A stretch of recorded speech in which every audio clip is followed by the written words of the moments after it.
Prospect City, Washington Territory. Deep winter of 1863. Rose Morgan heard the cry before she saw the bundle on her doorstep. A sound so small it nearly vanished into the blizzard howling across the coastal outpost. She stood in the open doorway of her tiny schoolhouse cabin, lamp raised against the driving snow, staring down at the blanket-wrapped infant and the folded note pinned to its wrappings. The baby wailed again, fists jerking free of the wool, and Rose dropped to her knees without thought, scooping the child against her chest as icy wind tore at her dark blue skirts. The note came loose in her fingers. She kicked the door shut behind her and carried the baby to the fireplace, heart hammering as she unfolded the paper with shaking hands. The words were brief and devastating. This child belongs to Walter McAllister and Margaret Grimshaw. They will not claim it. Keep it safe, or it dies. The name hit her like a fist.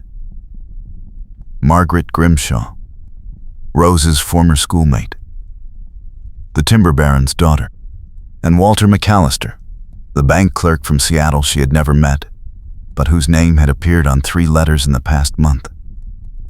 Each one politely requesting she sell her land claim to Archibald Grimshaw's Pacific Timber Company. Rose looked up as boots stamped on her porch. A knock rattled the door, sharp and urgent. She tucked the baby closer and crossed the small room, pulse racing. When she opened the door a second time, a man stood there. Snow crusted across his shoulders and hat brim, his face raw from wind. He pulled off his hat and met her eyes. Miss Morgan, I apologize for the hour. My horse threw a shoe half a mile back, and the storm came in faster than I expected. I saw your light. I am Walter McAllister from the First Bank of Seattle. I have been trying to reach you for weeks about your property. Rose stared at him. The baby squirmed against her chest and let out a thin cry. Walter's gaze dropped to the bundle, and his face went white. What? What is that? A baby. Someone left it on my doorstep 5 minutes ago with a note that says it is yours. Walter's mouth opened, but no sound came. He took a step back, as if she had struck him. Mine. That is impossible. I do not have a child. I have never. The note says otherwise. It names you and Margaret Grimshaw as the parents. It says you will not claim it, and that I should keep it safe, or it dies. The color drained from Walter's face entirely. He braced one hand against the doorframe. Margaret Grimshaw. I knew her, briefly, in Seattle, last winter, but she told me she was going back east. She said we were finished. I did not know there was a child. Rose stepped back and gestured sharply toward the interior. Get inside before you freeze. We will sort this out by the fire. Walter stumbled over the threshold, and Rose shut the door against the wind. She moved to the table and laid the baby down gently on her shawl, unwrapping the blankets to check for injuries or frostbite. The infant was a girl, perhaps 3 months old, with a dusting of pale hair and blue eyes that blinked up at her in confusion. She was thin, but not starved, cold, but not frozen. Rose pulled the blankets back around her and lifted her into the crook of her arm, then turned to face Walter. He stood near the fire, hat in hands, staring at the child with an expression Rose could not read. Shock, grief, disbelief. Did you love her? I thought I did, for about 6 weeks. Then she told me her father had arranged a marriage for her back east, and that I was a pleasant distraction but nothing more. I was a fool. And now she has left you a baby and disappeared. I do not understand. Why would she do this? Why not come to me? Why leave the child here with you? Because I am the only person in Prospect City who is not beholden to her father. Archibald Grimshaw owns half this valley, and he wants the other half. My land claim sits right in the middle of his logging route to the coast. He has been trying to buy me out for a year. Your letters were part of that effort. Walter flinched. Yes, I was sent to purchase your claim. Grimshaw said it was a fair offer, and that you were being stubborn. He did not mention Margaret, or any child. Of course he did not. If this baby belongs to you and his daughter, it is a scandal that could damage his reputation. Leaving it with me solves two problems. It removes the evidence and it gives him leverage. If I keep the child, he can threaten to expose me as a woman raising a bastard child alone. If I refuse, the baby dies in the storm, and I am blamed. Rose's voice was hard and cold. Walter looked at her, and then at the baby, and something shifted in his face.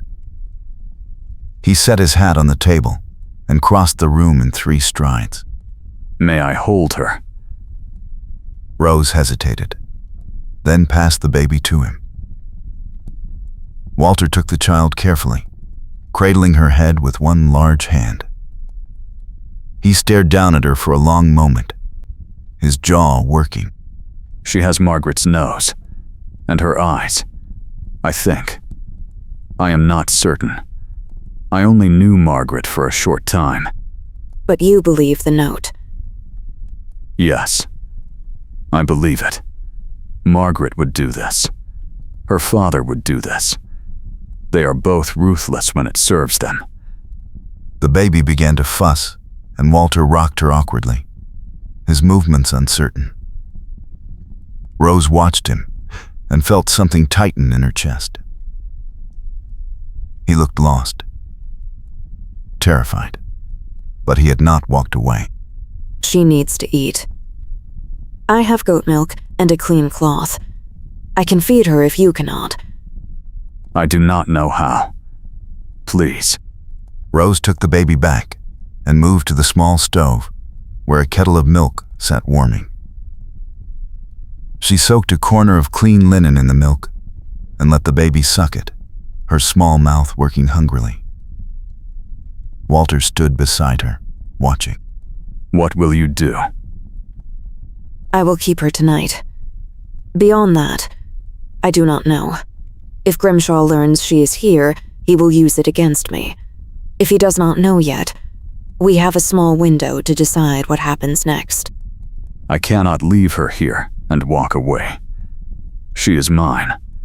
If the note is true, she is my daughter.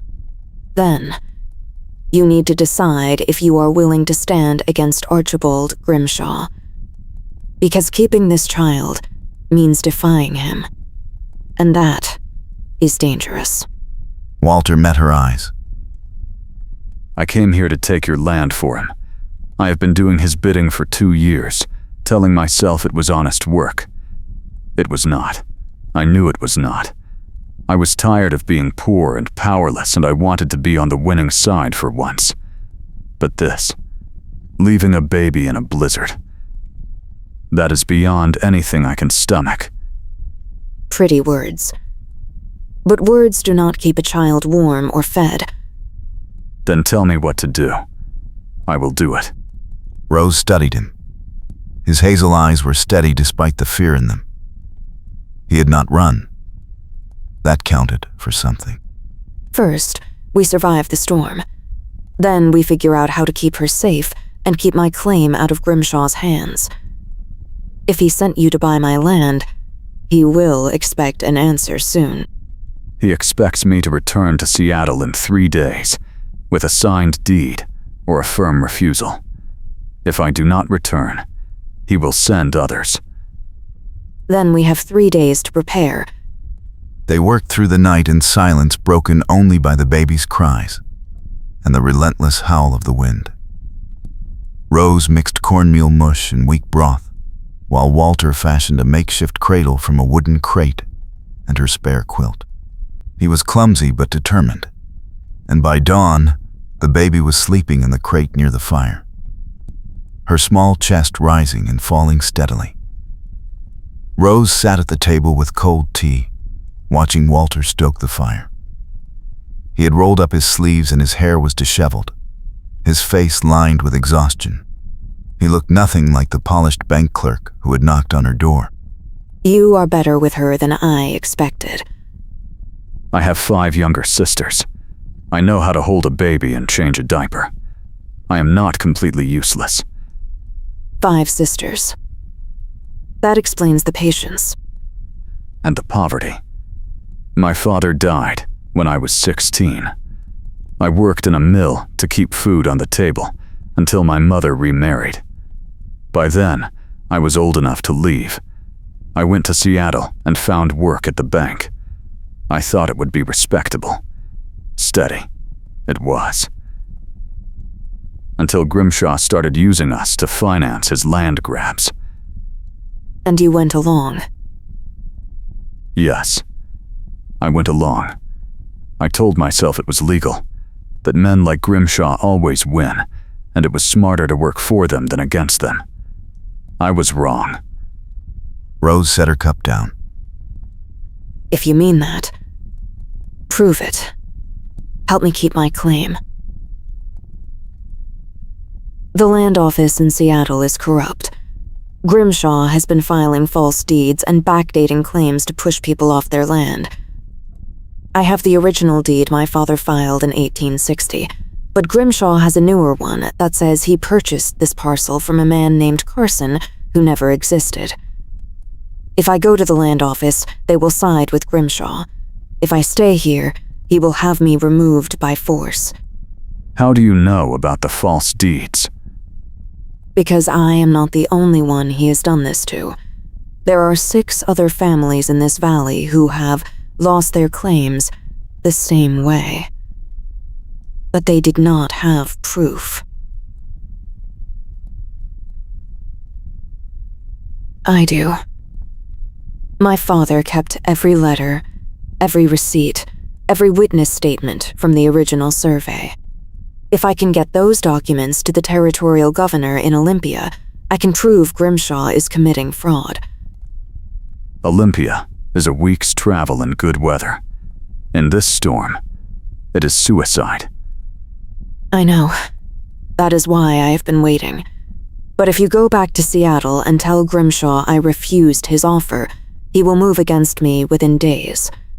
I will not have time to reach Olympia before he forces me out. Then, I will not go back. Rose looked at him sharply. You will lose your position, your income, everything. I already lost everything the moment I walked through that door and saw her. He nodded toward the sleeping baby. Rose felt her throat tighten. You do not know me. You do not owe me anything. No. But I owe her. And I owe every family Grimshaw has ruined with my help. If there is a way to stop him, I will take it. Before Rose could answer, a shout rang out from beyond the cabin walls, muffled by snow but unmistakable. She shot to her feet and crossed to the window, pulling the frost-crusted curtain aside. 3 riders were approaching through the blizzard, their horses struggling through deep drifts. The lead rider was tall and broad-shouldered, his face hidden by a scarf. But Rose recognized the black coat and the silver-trimmed saddle. Caleb Thorne, her former fiancé. The man she had left 2 years ago, when she discovered he was working as Grimshaw's enforcer. Walter moved beside her, his hand resting on the back of her chair. Who is that? Trouble. Rose stepped back from the window and turned to Walter. That is Caleb Thorne. He works for Grimshaw. If he is here, it means Grimshaw knows about the baby, or he suspects I have information he wants. Either way, we are out of time. How many men does he have with him? I saw 3. But there may be more waiting beyond the ridge. Do you have a gun? A rifle. In the trunk, by the bed. I am a good shot. I believe you. But 3 against 2 is poor odds, and if they are here for the baby, shooting them will only make things worse. Then what do you suggest? We talk. We buy time. And we do not let them inside. Rose nodded and moved to the door, pulling her shawl tight around her shoulders. Walter followed, positioning himself slightly behind her but within reach. She opened the door just as Caleb dismounted, his boots crunching in the snow. He pulled the scarf down from his face and smiled at her, the same easy smile that had once made her believe he was worth trusting. Caleb Thorne was a handsome man, dark-haired and blue-eyed, with the kind of charm that worked on everyone, until they learned what he was capable of. Rose had learned the hard way. He tipped his hat to her. Caleb spoke smoothly. "Miss Morgan, it has been a long time. I heard you had a visitor last night. I came to make sure you were managing in the storm." I am managing fine, Caleb. You can leave. Caleb's smile widened, but did not reach his eyes. "Now, Rose, is that any way to greet an old friend? I brought supplies. Firewood. Salted beef. I thought you might be running low." I do not need your supplies, and I do not need your company. Go back to Grimshaw and tell him I am not selling. Caleb's gaze shifted to Walter, and his smile faded. "And who is this?" "Your new beau. I thought you swore off men after you left me." This is Walter McAllister. He works for the bank. He is here on business. Caleb's eyes narrowed. "McAllister. I have heard the name. You are the one Grimshaw sent to close the deal. So why are you still here, McAllister? Why are you not on your way back to Seattle with a signed deed?" Because Miss Morgan has not made her decision yet. The storm delayed our conversation. Caleb stepped closer, and his 2 companions dismounted behind him, silent and watchful. "Let me make this simple for both of you. Grimshaw wants this land.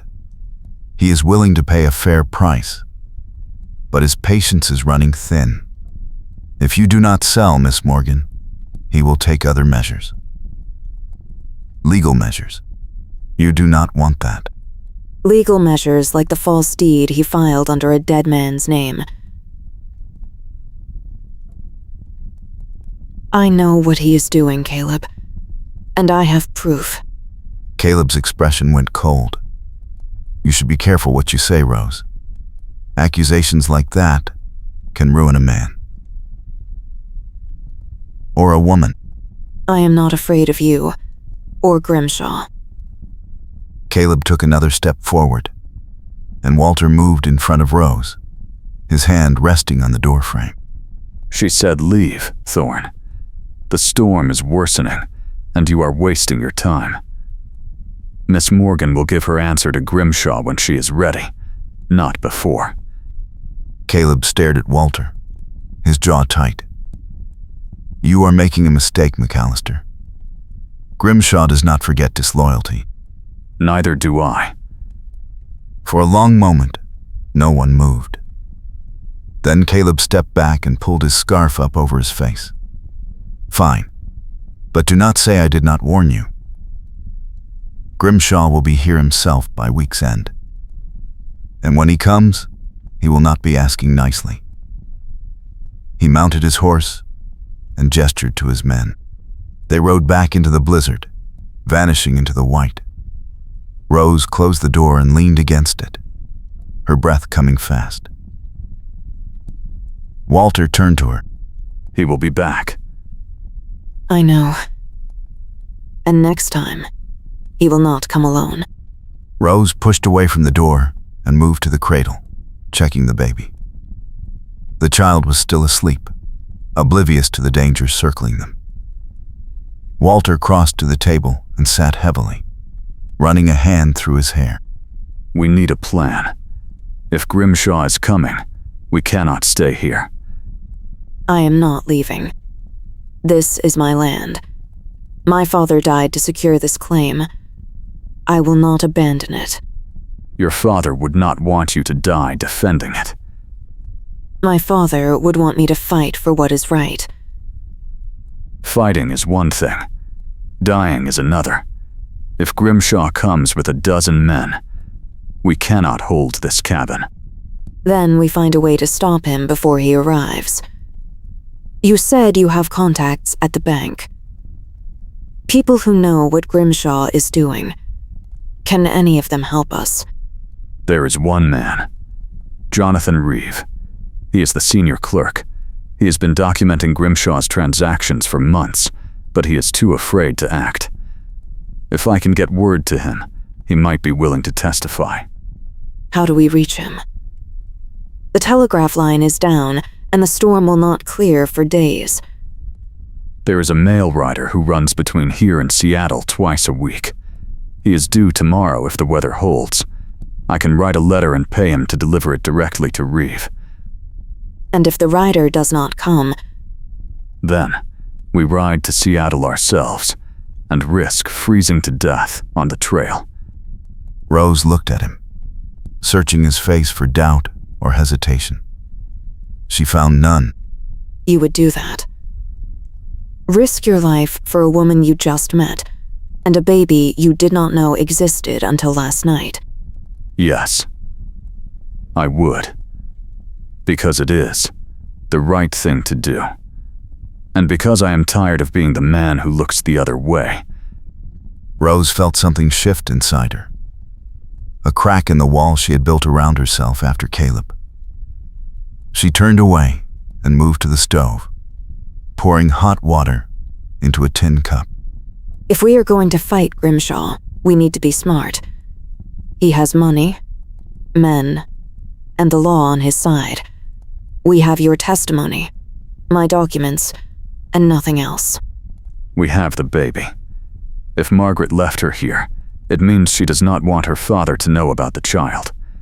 If we can prove the baby is Grimshaw's granddaughter, it gives us leverage. Or it gives him a reason to kill us both and take the child. He will not kill his own granddaughter. You do not know that. Men like Grimshaw care more about reputation than blood. Then, we make sure the information is public before he can act. If Reeve testifies and the governor investigates, Grimshaw will not dare harm us without exposing himself. Rose nodded slowly. Write the letter. I will prepare supplies in case we need to leave quickly. If the rider does not come by tomorrow night, we ride at first light the next morning.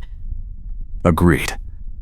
Walter pulled a folded sheet of paper and a pencil from his coat pocket and began writing. Rose moved through the cabin, gathering food, blankets, and her father's documents into a leather satchel. She checked the rifle and counted her ammunition. 12 rounds, enough to hold off a small group if it came to that, but not enough to win a prolonged fight. The baby woke and began to cry, and Rose lifted her from the cradle, rocking her gently. Walter glanced up from his letter. What will you call her? I have not thought about it. She needs a name. Even if Margaret comes back for her, she deserves a name. Rose looked down at the baby, at her small, red face, and her tiny fists. Hope. I will call her Hope. That is a good name. The next day passed in tense waiting. The blizzard eased to steady snow, and by mid-afternoon, the wind had died to a whisper. Rose kept watch at the window, while Walter tended the fire and fed Hope with patient determination. They spoke little, but the silence between them was no longer strained. It was the silence of two people working toward the same goal, each trusting the other to hold their ground. By evening, the mail rider had not come. Rose stood at the window as the light faded, her rifle propped against the wall beside her. He is not coming. We leave at dawn. The trail will be dangerous. The snow is deep, and there may be ice under it. If the horses break through, we will be stranded. We will walk, if we have to. With a baby. Yes, with a baby. Rose turned to look at him. He was holding Hope again, rocking her with the same awkward gentleness he had shown the first night. The baby was awake, staring up at him with solemn eyes. You care about her. I do. Even though you are not certain she is yours. Even then. Rose crossed the room and sat beside him. She reached out and touched Hope's small hand, and the baby's fingers curled around hers. If we survive this, what will you do? Will you keep her? If her mother does not come for her, yes, I will keep her. I will raise her. I do not know how, but I will find a way. You are a better man than I thought, Walter McAllister. I am trying to be. Rose met his eyes and saw the honesty there, raw and unguarded. She looked away before the ache in her chest could spread. We should rest. Tomorrow will be hard. They slept in shifts, one watching the door while the other dozed by the fire. Rose took the first watch, her rifle across her lap, her eyes fixed on the darkness beyond the window. Walter stretched out on the floor near the cradle, one arm draped over the side, so his fingers brushed Hope's blanket. Rose watched him sleep and felt the crack in her wall widen. She had sworn she would never trust another man after Caleb. But Walter was nothing like Caleb. He was clumsy and uncertain and afraid. But he was trying. That was more than Caleb had ever done.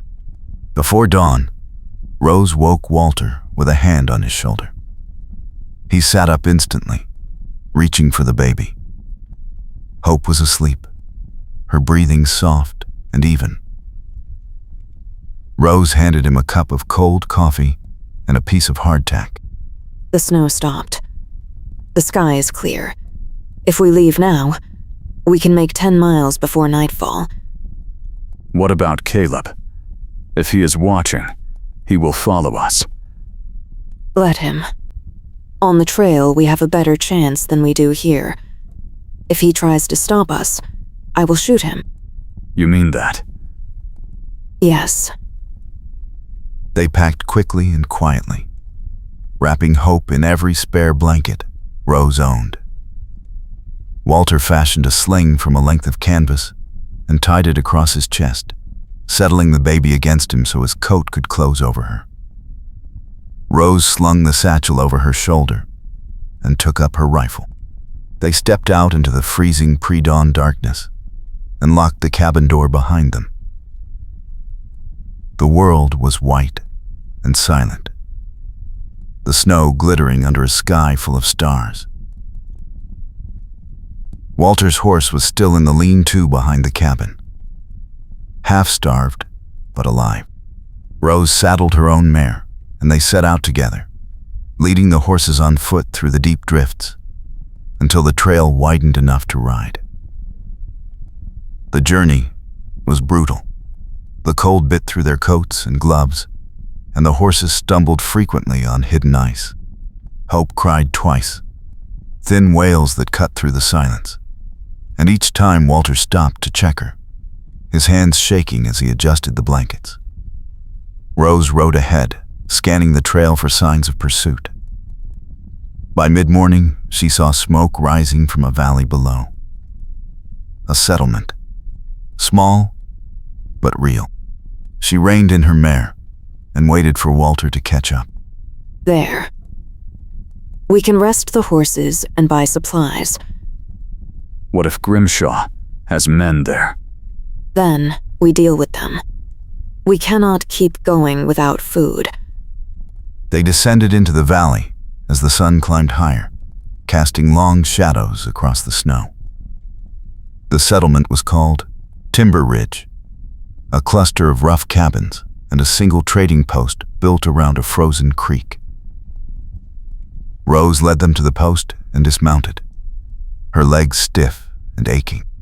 Walter stayed outside with Hope while Rose went in. The trader was an old man with a gray beard and suspicious eyes. He looked her over slowly. The trader asked where she was headed. Rose said north, toward the Canadian border. The trader grunted and said the trail was bad, that snow had closed the pass 2 weeks ago. Rose bought flour, salt pork, and a tin of condensed milk for the baby. She paid with the last of her coins and walked out. Walter was standing near the horses, his face pale. A man in a fur coat was talking to him, leaning close. Rose's hand went to her rifle. She crossed the frozen mud quickly. Walter. The man in the fur coat turned. He was young, with a neat mustache and cold eyes. The man said he worked for Archibald Grimshaw, that Grimshaw was looking for a woman and a baby, that there was a reward. Rose stepped between Walter and the man, raising the rifle slightly. We do not know anything about that. We are just passing through. The man smiled, showing white teeth. He said Grimshaw would be disappointed to hear that. He said Grimshaw always got what he wanted. Then he tipped his hat and walked away, his boots crunching in the snow. Rose and Walter mounted quickly and rode out of Timber Ridge without looking back. That night they camped in a cave halfway up a ridge, a shallow shelter barely deep enough to keep the wind out. Walter built a small fire using dead pine branches, and Rose heated water in her tin cup to mix with the condensed milk. Hope drank greedily, her tiny hands clutching at Walter's fingers. Rose watched them in the firelight, her rifle resting across her knees. They will come for us. I know. Grimshaw will not stop. He wants that land, and he wants me gone. If he finds us, he will kill you and take Hope. Then, we do not let him find us. You should leave. Take Hope and go. I will stay and slow them down. No. Walter, you do not owe me anything. You came to buy my land. You did not sign up for this. I am not leaving. Why? Because I love you. The words hung in the cold air between them. Rose stared at him, her breath catching. Walter looked down at Hope, his jaw tight. I did not plan it. I did not even want it. But somewhere between the storm and the baby, and watching you fight for everything you have, I fell in love with you. So I am not leaving. If Grimshaw comes, we fight him together. Rose set the rifle down and moved closer to him, close enough that their knees touched. I love you too. She said it simply, without hesitation. Walter looked up, his eyes searching hers. Then he leaned forward and kissed her. A slow, careful kiss that tasted like smoke and cold air. Hope made a soft sound between them, and they pulled apart, smiling. The fire crackled, and outside the cave the wind howled through the trees. They slept in shifts, huddled together for warmth, and when dawn came they rode on. The pass was steep and treacherous, the trail barely visible under the snow. Twice Rose's mare stumbled, and once Walter's horse slid backward several feet, nearly throwing him. But by midday, they crested the ridge and looked down into a wide valley, green and clear under the winter sun. That is Canada. Once we cross the border, Grimshaw has no claim. How far? 10 miles. Maybe less. They started down the far side of the ridge, moving faster now, the horses picking their way carefully over the loose rocks. Behind them, a shout echoed across the valley. Rose turned in her saddle and saw riders, 3 of them, coming up the trail they had just descended. Grimshaw. How did he find us so fast? The man in Timber Ridge. He must have sent word. Rose spurred her mare forward, and Walter followed, clutching Hope tightly. The horses broke into a canter, then a gallop, snow flying up around them. The trail leveled out as they reached the valley floor, and Rose could see the border marker ahead, a rough wooden post planted in the frozen ground. The riders behind them were gaining, their shouts growing louder. Rose pulled her rifle free and fired a shot over her shoulder, not aiming to hit, but to slow them down. The riders scattered, then regrouped and kept coming. Walter's horse stumbled, and he pulled hard on the reins, keeping his seat. The border post was 50 yards away. 30. 10. Rose crossed first, then Walter, and they reined in their horses on the far side, breathing hard. The 3 riders stopped at the border post, their horses pawing the ground. The man in the lead was not Caleb. He was older, with a silver beard and a long black coat. Archibald Grimshaw. He sat his horse calmly, his gloved hands resting on the saddle horn. Grimshaw called out across the snow. He said Rose was making a mistake, that the land was his by right, that she would never be safe as long as she defied him. Rose raised her rifle and aimed it at his chest. The land was never yours. The claim was filed legally, and you know it. You used lies and blackmail to steal from honest people, but you will not steal from me. Grimshaw smiled, a cold, thin smile. He said Rose was brave but foolish, that she had made an enemy she could not afford. He said he would find her eventually, that borders meant nothing to men with money.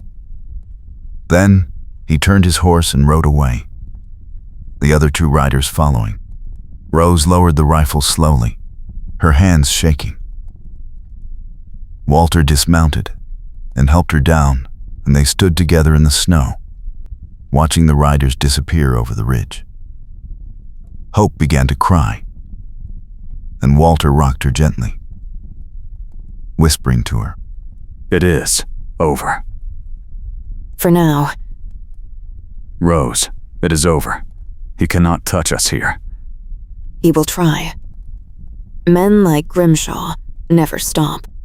Then, we will deal with it when it comes. But right now, we are safe. You are safe. Hope is safe. That is all that matters. Rose looked up at him, her eyes wet. I am tired, Walter. I am tired of fighting. I am tired of running. Then stop. Stay here. Build a new life. With me. You mean that? I want to marry you, Rose. I want to raise Hope together. I want to wake up every morning and know you are beside me. I want all of it.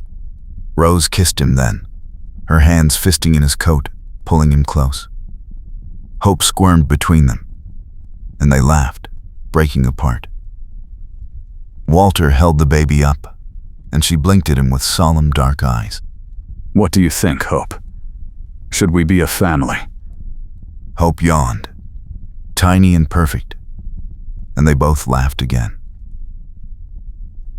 They walked the horses slowly down the valley trail, heading toward a cluster of cabins visible in the distance. A settlement, small and quiet, nestled against a frozen river. Rose felt the weight on her chest lift for the first time in months. She reached for Walter's hand, and he took it, their fingers lacing together. They reached the settlement by evening, and the people there were kind, offering them shelter and hot food. An old woman took Hope and fussed over her, warming milk and washing her tiny face. Rose sat by the fire, eating stew, and Walter sat beside her, their shoulders touching. Later, they walked outside under the stars, the air cold and clear. Walter turned to her, his breath misting in the darkness. Marry me, Rose. Not someday. Soon. This week. Why the rush? Because I have wasted enough of my life being careful. Because I want to start our life now. Rose smiled, her heart full. Yes. This week. Beside the corral, under the lantern light. Simple. Simple. He kissed her again, slow and sweet. And when they pulled apart, the stars were bright overhead, cold and clear and endless. The next morning, Rose woke in a small cabin the settlement elders had lent them. Sunlight streaming through the single window. Hope was asleep in a crate lined with blankets, and Walter was sitting at the rough table, writing in a small ledger. He looked up when she stirred. Good morning. What are you doing? Making a list. Things we need. A proper cradle.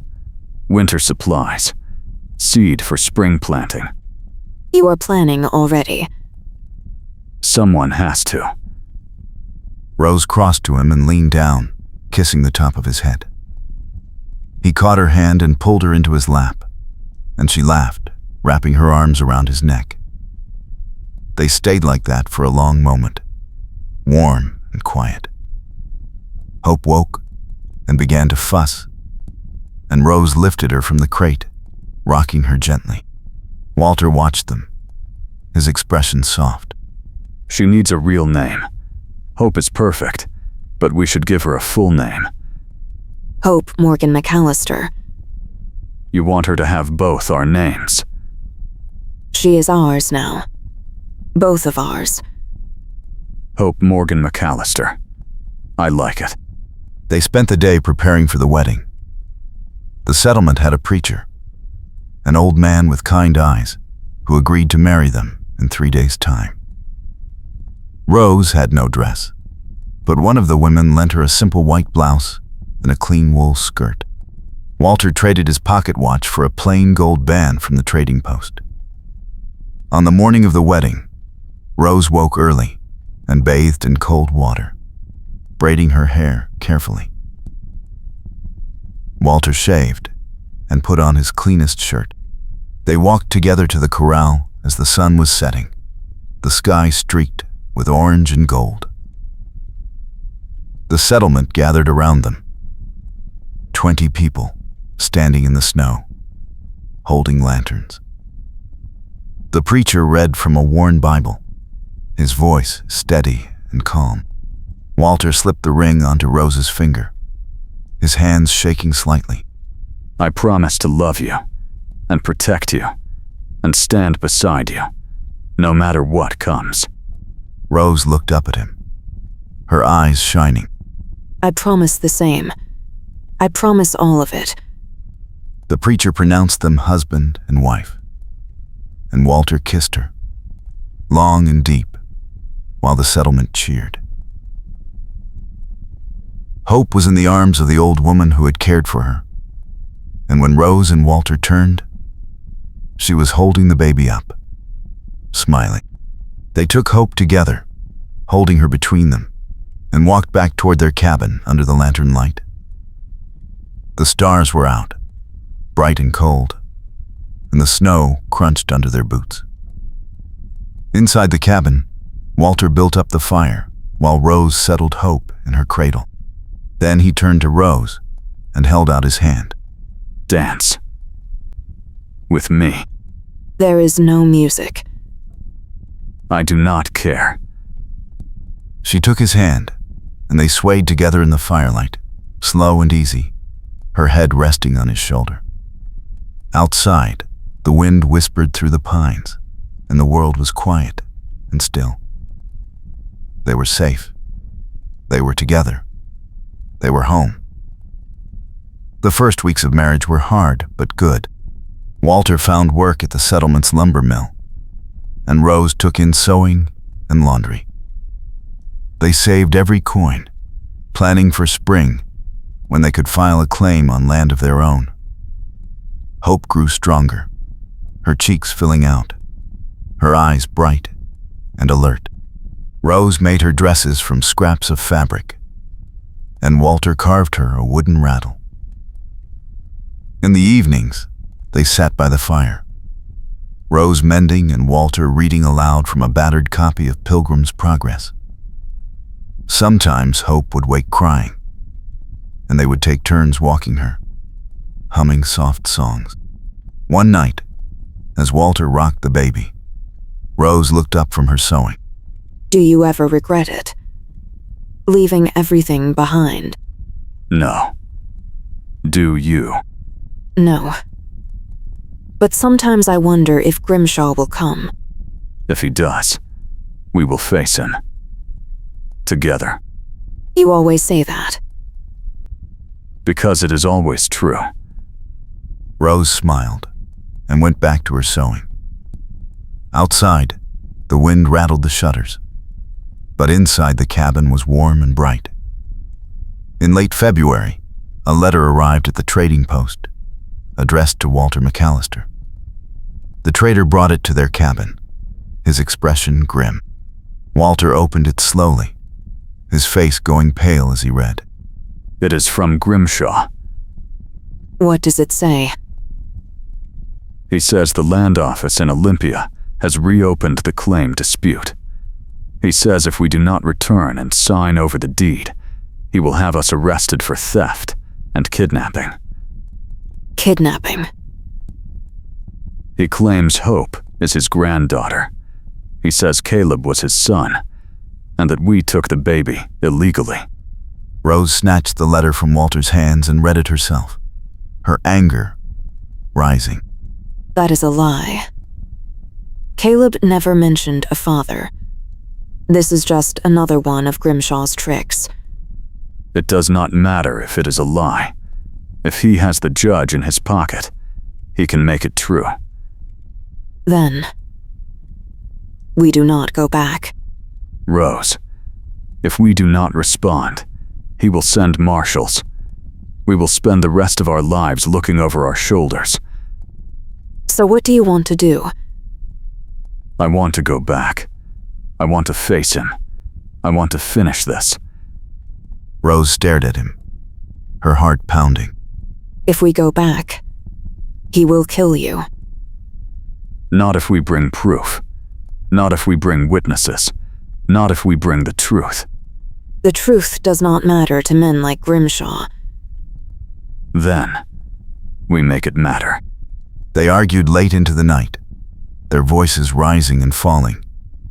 But in the end, Rose knew Walter was right. They could not run forever. The next morning, they packed their belongings and prepared to return to Prospect City.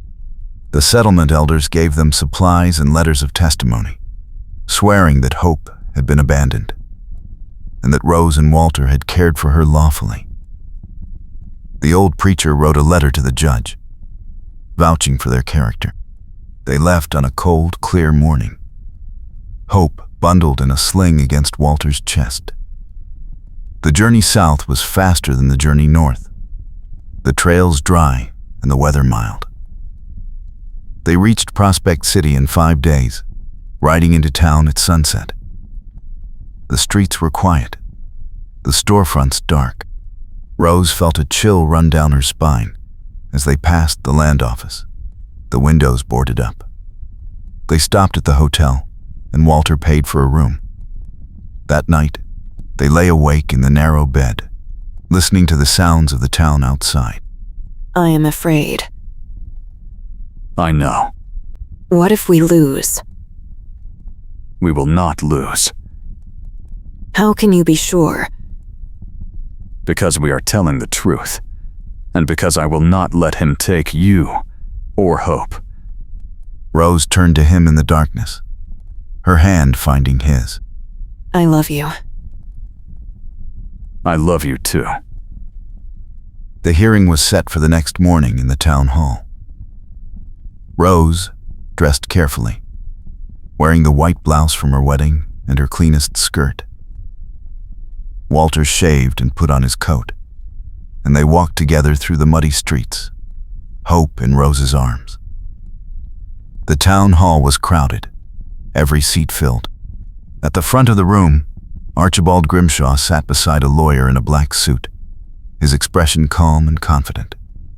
The judge was an old man with a sour face, and he banged his gavel as Rose and Walter entered. The hearing began with Grimshaw's lawyer presenting documents, deeds, and contracts, and sworn statements from men Rose had never met. The lawyer claimed that Rose's original claim had been fraudulent, that the land had been promised to Grimshaw years earlier, that Rose had bribed the land office clerk. Rose listened, her anger boiling, but Walter put a hand on her arm, steadying her. When the lawyer finished, the judge turned to Rose.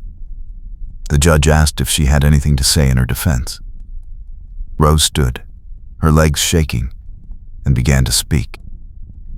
I filed my claim legally in 1861. I paid the fees. I worked that land for 2 years. I built a cabin with my own hands. I cleared rocks and planted crops. I survived storms and isolation and threats. That land is mine by right, by law, and by the sweat of my back. Mr. Grimshaw never set foot on that land. He never filed a claim. He is a liar and a thief, and he is using this court to steal what he could not take by force. The courtroom erupted in murmurs, and the judge banged his gavel again. Grimshaw stood, his face calm. Grimshaw said Rose was emotional and unreliable, that she had abandoned her claim and fled to Canada, that she had kidnapped his grandchild. He said Caleb Hughes had been his son, that Caleb had written to him before he died, asking Grimshaw to care for the baby. He produced a letter, yellowed and creased, signed with Caleb's name. Rose felt the floor drop out from under her. She had never seen that letter. She had no proof it was a forgery. Walter stood beside her, his jaw tight. That letter is a lie. Caleb Hughes was a drifter and a drunk. He never mentioned a father. He never wrote letters. He could barely write his own name. Grimshaw turned to Walter, his eyes cold. Grimshaw said Walter was a failed bank clerk who had been fired for dishonesty, that he had no credibility. The judge looked at Walter, his expression skeptical. I was not fired. I resigned. I resigned because I was asked to falsify records for Mr. Grimshaw's benefit, and I refused. I have documentation. I have letters from my supervisor. Walter pulled a folded packet of papers from his coat and handed them to the judge. The judge read them slowly, his expression shifting. The judge asked Grimshaw if he had bribed the bank.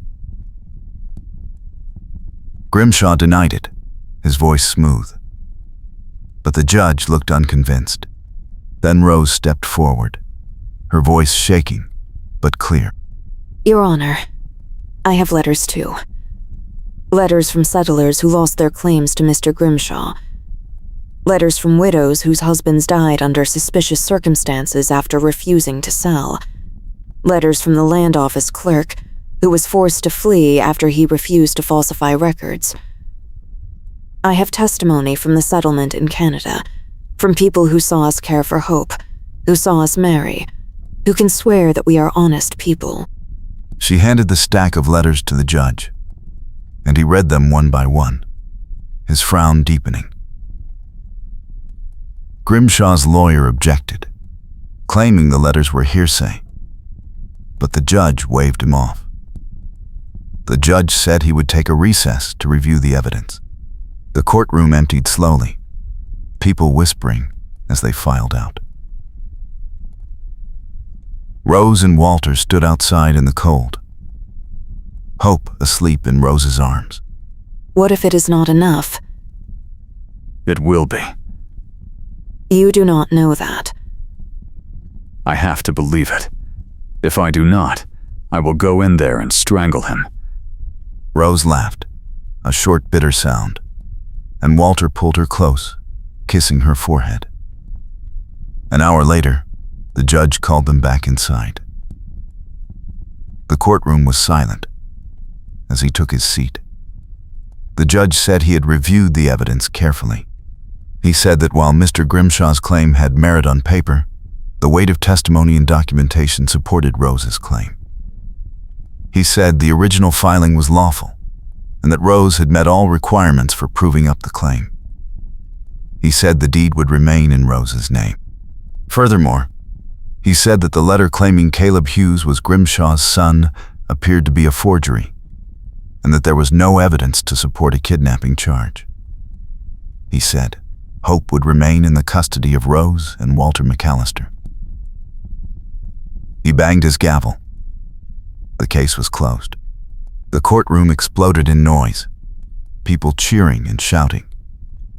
Grimshaw stood slowly, his face twisted with rage. He pointed at Rose, his voice rising for the first time. Grimshaw shouted that this was not over, that he would appeal, that he would destroy her. The judge banged his gavel and ordered Grimshaw to sit down. Grimshaw ignored him, stepping toward Rose. Walter moved between them, his fists clenched. You are done, Grimshaw. You lost. Walk away. Grimshaw lunged forward, swinging a fist at Walter. Walter ducked and shoved him back, hard. Grimshaw stumbled, his heel catching on the edge of a bench, and he fell heavily, his head striking the wooden floor with a sickening crack. The courtroom went silent. The judge stood, calling for the doctor. Two men rushed forward, rolling Grimshaw onto his back. His eyes were open, but unfocused, blood trickling from his temple. The doctor arrived minutes later, checking Grimshaw's pulse, his breathing.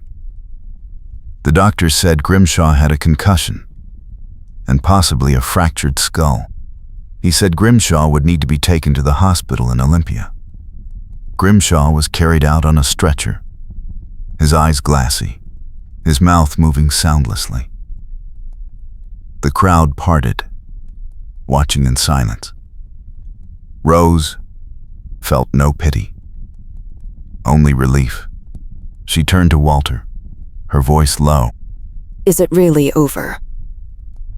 Yes, it is over.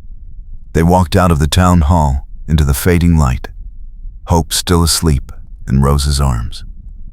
People stopped them on the street, shaking their hands, offering congratulations. The hotel owner gave them a free meal, and the general store owner pressed a bag of candy into Walter's hand for Hope when she was older. That night they sat in their hotel room, the window open to the cool spring air. Walter held Hope, while Rose leaned against his shoulder. What now?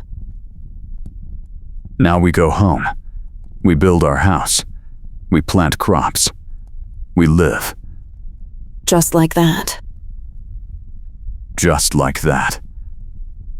Rose smiled, closing her eyes. I can live with that. They left Prospect City the next morning, riding north under a clear blue sky. The land was green and bright, wildflowers blooming along the trail. Hope gurgled and cooed, her tiny hands reaching for the sunlight. Rose felt lighter than she had in years, the weight of fear and anger finally lifting. They reached the cabin by evening, the door still locked, the windows intact. Walter dismounted and helped Rose down, and together they walked inside. The cabin smelled of dust and cold ashes, but it was theirs. Walter built a fire while Rose unpacked their belongings. Hope lay in her cradle, watching the firelight dance on the ceiling. When the fire was burning bright, Walter turned to Rose and held out his hand. Come here. She crossed to him, and he pulled her close, his arms wrapping around her waist. We made it. We did. I love you, Rose McAllister. I love you too, Walter McAllister.